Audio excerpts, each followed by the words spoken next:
Assalamualaikum. Welcome to our video on Canada Study Visa Program. My name is Sania Nadeer and I am an educational consultant. आज की video उन students के लिए बहुत helpful होने वाली है जो कि कनाडा जाना चाहते हैं या कनाडा जाने का सोच रहे हैं. In this video, we will cover everything from initial step to application process and beyond. आज हमारे साथ मौजूद है sir Khalid Bashir, CEO of Global Education and Migration Services. अस्सलाम वालेकुम सर. वालेकुम अस्सलाम. कैसे हैं आप? अल्हम्दुलिल्लाह बिल्कुल जी. Sir as an educational consultant बहुत सारे स्टूडेंट्स को कनाडा एप्लीकेशन प्रोसेस में बहुत स्ट्रगल फेस करते हुए देखा है, तो आप उसके लिए स्टूडेंट्स को गाइड करें. आपकी एक्सपीरियंस और एक्सपर्टीज बहुत वैल्यूएबल है हमारे लिए. राइट.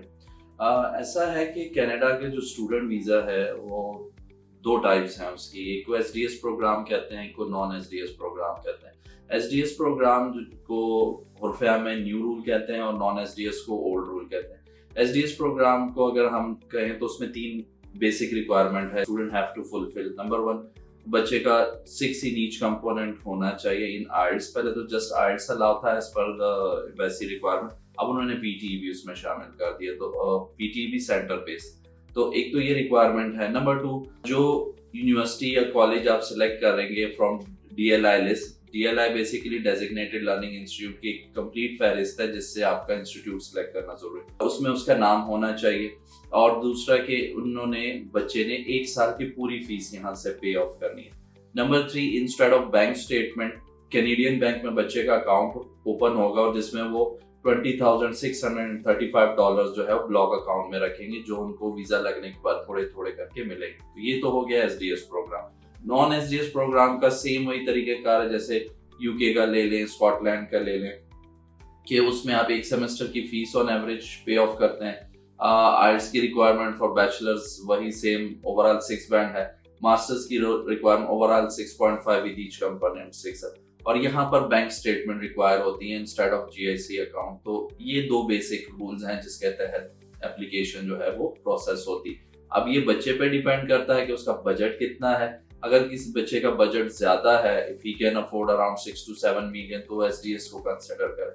अगर किसी बच्चे का ऑन एवरेज 2 to 3 मिलियन का बजट है, then he should go for non SDS programme.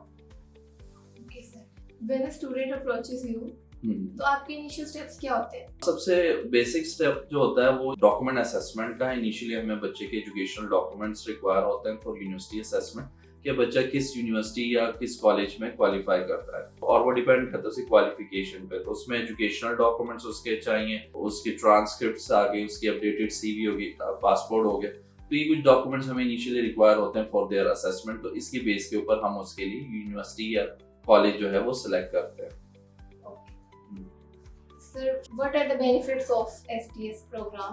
There are 2 basic benefits of the SDS program. Number 1, visa processing time. इसमें एवरेज 20 वर्किंग डेज जो है वो processing time which is quite fast as compared to non SDS. Number 2, high visa ratio. So these are the 2 main benefits of SDS as compared to non SDS program. ये SDS Canada SDS programme बाकी USA, UK और non SDS बिल्कुल different होता है. Different इस हवाले से कि जैसे मैंने आपको 3 उसकी बेसिक रीजन बता दी, तो उसके एज कम्पेयर टू दैट हाँ ये उनसे डिफरेंट होता है. क्योंकि इसमें आपको एक तो फंड्स ज्यादा चाहिए क्योंकि साल की फीस है. दूसरा आपने ब्लॉक अकाउंट में पैसे रखवाने, तो वो 20,000 which is around 4 million plus, तो सिर्फ वही बन जाता है. तो इसलिए ये जो है ये कंपैरेटिवली डिफरेंट चीज है. तो सर अभी स्टूडेंट्स ब्लॉक अकाउंट के लिए भी परेशान होंगे, कंफ्यूज होंगे. What is block account? देखें, इसका मैं आपको सिंपली डिफाइन कर दूं. इसका तरीकेकार ये होता है कि हम कैनेडियन बैंक में बच्चे का अकाउंट ओपन करते हैं, ठीक है.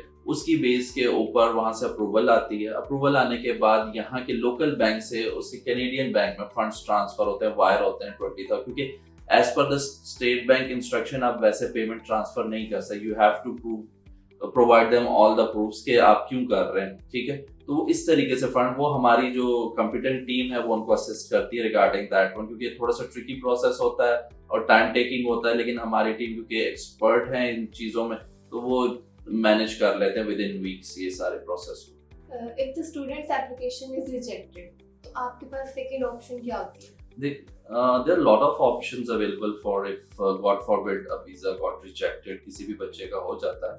और it's a part of life, क्योंकि होता ही है, जरूरी नहीं कि आप अप्लाई करें और आपका फर्स्ट अटेम्प्ट में वीजा लग जाए, तो इस पे परेशान होने की जरूरत नहीं है। ऑब्वियस सी बात है, पेरेंट्स भी परेशान होते हैं। तो इफ इन दैट केस हम फिर उनके लिए अल्टरनेट ऑप्शन सेलेक्ट करते हैं, जिसमें यूएस है, यूके है, स्कॉटलैंड है, ऑस्ट्रेलिया है। So these are the different options के जो हम बच्चे के लिए सेलेक्ट कर सकते डिपेंडिंग ऑन केजी के। लेकिन क्योंकि बच्चे की फर्स्ट प्रायोरिटी या फर्स्ट चॉइस जो होगी हम उसको करेंगे। गॉड फॉरबिड अगर वो नहीं होता तो there lot of options, so no need to worry about that one. Okay, तो सर जो इंग्लिश प्रोफिशिएंसी टेस्ट है, आइल्स के अलावा भी अल्टरनेट टेस्ट है वहाँ पर कनाडा स्टेट?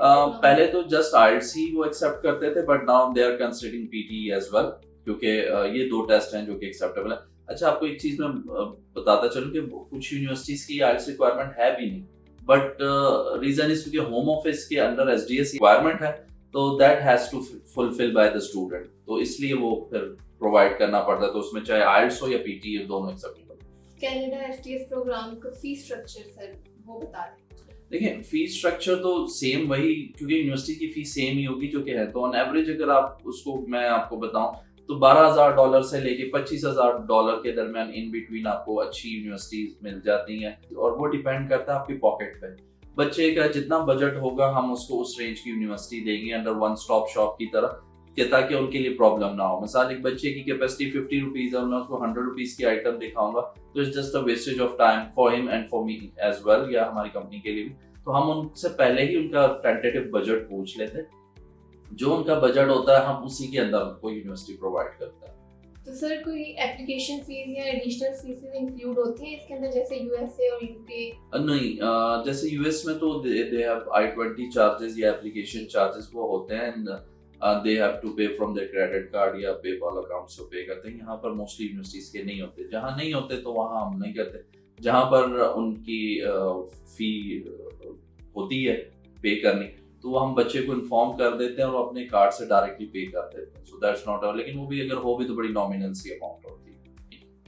तो सर क्या स्टूडेंट्स पार्ट टाइम वर्क कर सकते हैं व्हाइल स्टडीइंग इन कनाडा? जी बिल्कुल कर सकते हैं, उनको पार्ट टाइम वर्क अलाउ होता है in order to cover all their expenses.